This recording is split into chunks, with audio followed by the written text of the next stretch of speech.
All right, welcome to Courageous Coaching Conversations. My name's Frank Maloney. Facilitating persuasive. Persuasive, I get it wrong every time. I'm sorry, audience. And you are? Roger Chiquetto. We can't even get the title right. Yeah, it's new. It's very new. Really new. It's so new that it's very new. So Let's talk. Wait a minute. I got an idea. Yeah. Let's talk about something new. Something new that everybody's kind of confronting. Millennials. Yeah, sure. Because everybody goes, that's all I hear Well, today. hang on a sec before we get into that. Yeah. What's your experience like in terms of working with them? How much experience have you had working with them? I say most of it is here at George Brown. So Same here. teaching, having conversations with them. So it's actually my first kind of we are steeped with millennials here. In the workplace before, I was at a kind of a mid-senior management position, and I guess we could do a whole video on the problem with baby boomers, right? Yeah, But, we'll do one on that. For sure. so it's mainly There's problems with baby boomers? I'm just kidding. not at all, not at They're all. perfect. Not at all.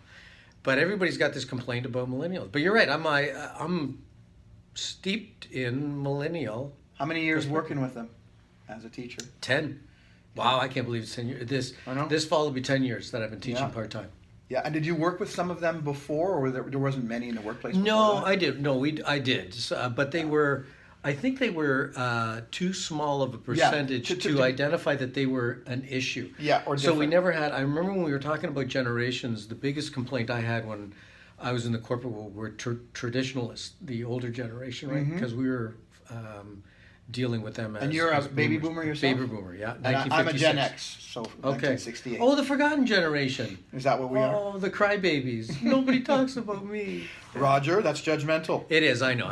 But it's funny. I had a conversation around this a while ago, and it's interesting how millennials get themselves, baby boomers get themselves, but Generation X, they feel like they get Yeah. a little angry with this whole kind. They don't. I think Yeah. that's a different conversation. But there's such a small pocket. This sort of boom bust echo, right? And Yeah. it was this small pocket that they've kind of been. They feel like they've been forgotten, but I think they actually have been kind of forgotten because they've been doing what the boomers trained them to do, and they are Yeah. regretting it, and they should be, because Yeah. I think we made a mistake generationally. But that's another conversation. So millennials are something that is Yeah. the number one complaint I get from organizations is, how do we deal with these millennials? Absolutely. I've been working with them since I've been teaching, 2002, so 16 years with millennials, I would say. That's pretty much the length of that generation. Yeah, and really. yeah, they are. They're a very interesting bunch in that they. Well, let's go through some of their. I thought it'd be interesting to kind of say, what do you think that most of the complaints center around in a business management kind of focus? And then I'd like to maybe delve deeper into that a little bit. You've worked with a lot of organizations too, and Big complaints is that they're impatient, they're not going to last long, so They want everything right retention's an now. issue. Yeah, instant gratification. They are they are great from a technological perspective, Amazing. but slaves to it. Can't get them off the phone, can't get them away from a Yeah. screen. they don't get motivated the same way as the other generations. Like throwing a ton of money at them, No. or that. So it seems more for them in terms of they want to have more balance in their life. They want to have more freedom. They love travel. They love experiencing. They're very much experiential. Yeah. And I mean, let's be honest. This video is being filmed in Toronto. The odds of a millennial being able to afford a house in Toronto, I mean, it's even two adults working full time, making over six figures, have trouble buying a house. So that's the context here. So owning a house, even cars. I mean, Uber's out there now, TTC is covered. So they're not aiming for the same things as the other generations either. No, and I love this sort of instant gratification. I mean, a lot of the stuff that we have now from a technological perspective, I think, is because of millennials, right? The things we could watch, the things we can do, where we can go, how we get there, right? Yeah. The fact that we can even do this YouTube right now is thank you millennials for that. I know, like me, my time it was like, well, my time. It's not long ago, but I mean, it was full camera. We needed a videographer, but now everything is, you know, this digital Right now. age. But I like, but what you can't do is the stuff that's really difficult. You can't, like, I wish I could get, you know, for spouses, you can get an app for your spouse. Like, I'd really love that, right? What do you mean, an app for your spouse? So like an app for To track her? an app for loyalty. No, not just to make the relationship better. Like make it move fast. We should somebody should, any millennial out there can create an app for spouses or loyalty or deep relationships. Create that, but you can't. It doesn't exist. Speaking of loyalty, I want to pile on to that point. They're often, you said the word loyalty a little bit earlier in our conversation. I think that my impression and what I've heard from them is, why should I bother being loyal when I've seen all these people being loyal and they've been taken advantage of, downsized, Yeah. no, they don't have a quality of life, they're not, so the whole loyalty thing for them is like, they don't believe in it anymore, whereas even my generation, we still kind of believe that the loyalty would pay off, the Gen X's, in the organization, and I think the baby boomers really did believe that. Oh, steeped with the traditional way of thinking, right? Mm-hmm. But here's the other thing. You bring up a good point. If they're expecting, you know, they won't give loyalty until they get loyalty. But I can speak, like the conversations senior leaders have about millennials are, you know, they've got a job. What more do they want? I've given They're lucky to have that job. Right. You know how hard I had to work to get my first job, right? That kind of conversation. So, And the millennials don't see it that way. well, and they don't. They're not even having a conversation with them from a place that I care about you. So if you don't Right. even talk to me like you care about me, why would I even? Why would, never mind? Why would I, as a baby boomer, be loyal to you if you don't care about me? So it's almost like they've got the same values as I have.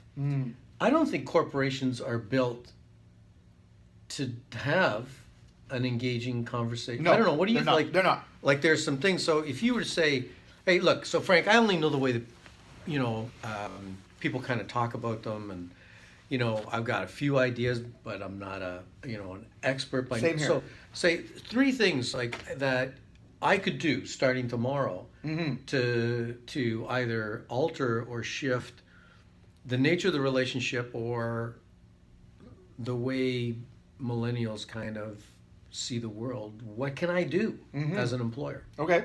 Well, let's take a crack at it. I'd say the first thing you want to do with millennials is make them feel like they're important. They have grown up through school where basically they were told that they would own the universe, they would be super successful, and they're all absolutely unique.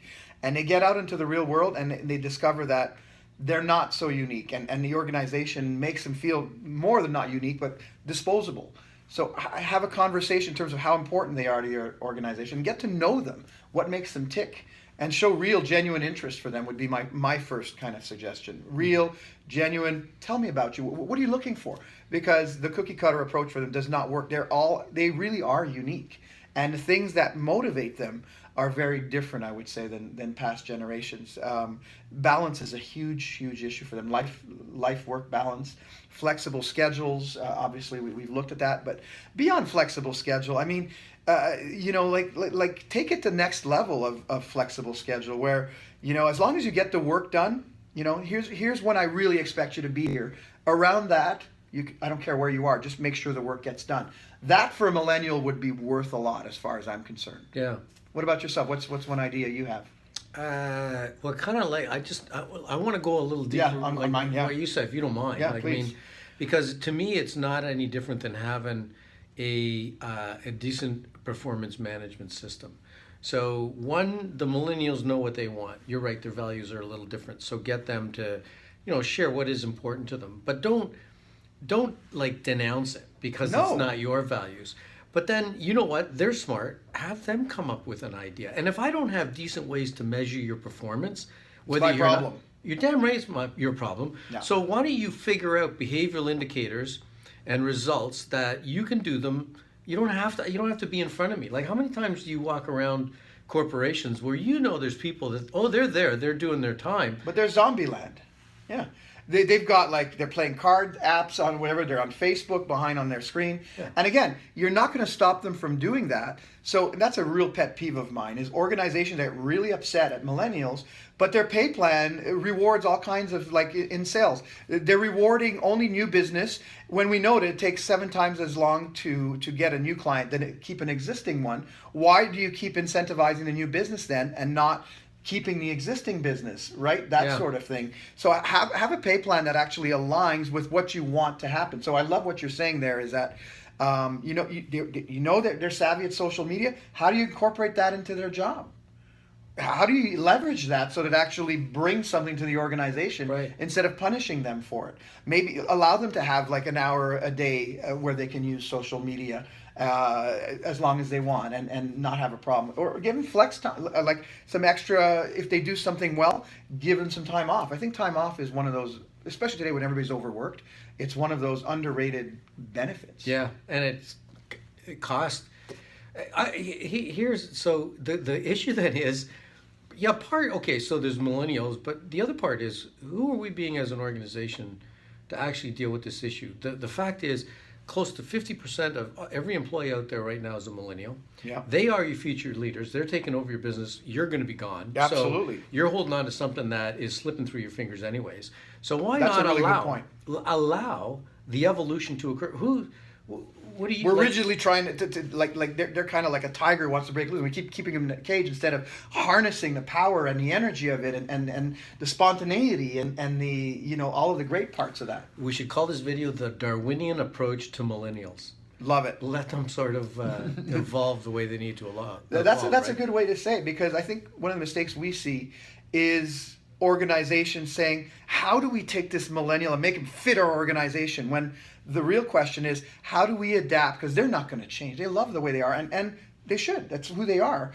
How do we adapt our organization so that they can thrive there, and we can really, instead of getting 20% of all of their gifts, get even 40%? It'll be incredible in an organization, because they have that energy. They are so once you connect with the millennial, I find them absolutely fascinating and so full of verve and excitement about life that's something to be learned from them. You know, I almost don't even know the difference between being in training and development and leadership development and talking to, baby boomers and engaging them in a room through any conversation than I do speaking to millennials. And What do you mean by that? I'm not sure I understand. they seem the same to me. It's not Really? like I don't see the difference. But I have. But you've gotten to them to that point where they're just people now, and maybe you do the same with senior leaders. You strip away all of the other stuff, and you get down to, when we get down to the essence of a human being, we're not all that different, really. Right. Fears and greed and Let's just be real. I just respect what it is Absolutely. that you're about. Let's define what you want.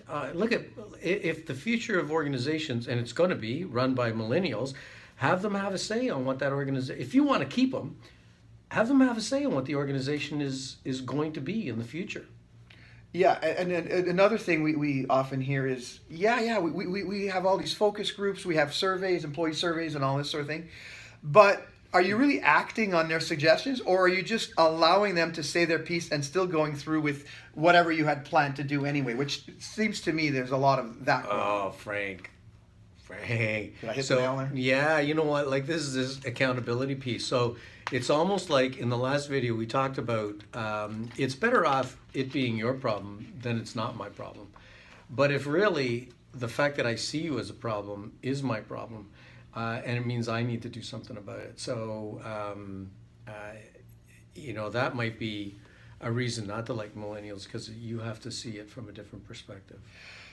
And let me add another piece onto that. I think that's a great point, is that as a lot of people who are Gen X or who are boomers have millennials at home. And I speak to a lot of these people. I do a lot of coaching. I got a few Z at the house. A few Z. I got a few Z You got at some that. Z's in there. They're a whole different kettle of fish. But I think that maybe if you have had a trouble with a millennial at home, you're going to bring that to work, and any behavior that's similar to what you're dealing with at home, if you haven't dealt properly with it there, will trigger something in people that way. Yeah. And I don't think that has been spoken about, because not every millennial is created equally. No. This, you know what this is like? This is like, so you're now talking to your employees like they're your kids. Mm-hmm. Yeah. And listen, when I was in the corporate world, when my leader talked to me like I was their kid, Yeah. I didn't. Tune out. There's no way I'm listening. You're not my father. You're not my mother. Yeah. So I think that is a poor managerial approach that needs some, deliberate practice training to alter and shift. But you're not going to engage them by talking to them like they're your kids. But here's the other thing, Frank. This is the paradox of it all. We've created them. Totally. There are Frankenstein monsters. They are. So if you've created the monster, You can fix it. You can help it you think? if you love it. Yeah. Right? If you're coming from a true place of love, and we mean like in that, I want to see what you're all about, love. Yeah, like affinity and Yeah. but like how many people out there now are in a management position go, love my employees. What are you guys, off your rocker? Why? Well, then you need to ask yourself your question: why don't you love your employee? Why are you doing this job then? Bingo. Because you're doing it. Most leaders I find in any coaching conversation, once you peel back the layer of the onion to why are you in management, it all comes down, it's said a number of different ways to one answer: I just want to make a difference in somebody else's life. That's it. So you want to make a difference in their lives. We've already made a difference in the millennials' lives by creating them and Yeah. growing them up and trying to protect them. And now we need to continue, I think, as society, not as employers, but even as society in business, to continue that evolution of growth, right? Yeah, and another point I wanted to talk about was, are you setting clear expectations for them? I find that we assume that expectations are clear when they haven't been articulated in terms of what it means on a daily basis. I think millennials require a little bit more specific coaching and do this exactly this way. And again, are you using old technology? Are you showing them videos of what best practices are? That's how you communicate with a millennial, is through a video, not through having them read a policies and procedure manual. Right. Honestly, Yeah. have you videotaped your policies and procedure manual? Have you made it easily accessible for them, flexibly on their own time? Because they love that. Yeah.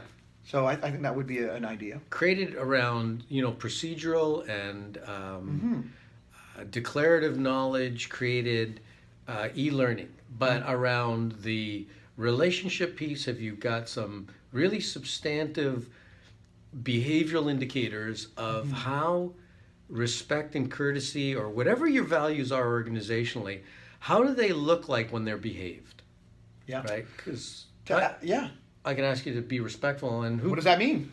but everybody will agree to do it. But if you don't tell me what it looks like behaved, Yeah. I'm just doing my respect and courtesy, right? Yeah, I have students come up to me, yo, bud, and they tap you on the shoulder, and that's how they were trained through the public school system or whatever, wherever they come from, and you have to kind of say, Where do they come from, Frank? I don't know where they come from, but I think that's definitely an issue, and if they haven't had the proper training, we can't expect anything other than what they've had, and I think that's a real opportunity area for most organizations to understand that. What type of training have they had? Am I asking them something they've never heard of? Is this brand new to them? Because if it is, that's a new learning situation. It's different than if you've told them that they're not doing it. Those are two different. Right. Deal with it in a different way. So, any other tips and tools before we wrap this one up? I think that's good. I love that. The Darwinism of millennials. The Darwinism. Darwinism, the evolution of organizations. How do people get in touch with us if they want to have a further conversation about what we can do with you in an organization? I'm at info@Frank.ca. And Roger, how can people reach you? You can get me at rl.cecchetto@simpatico.ca. Ooh, that's a tough one. I know. Archichetto. Archichetto. Whoa, love it. Nice chatting with you again today. Talk to you after, Frank. Manage those millennials properly. You're going to be impressed what you can do with them. Stay powerful. Bye-bye. Okay, that was good.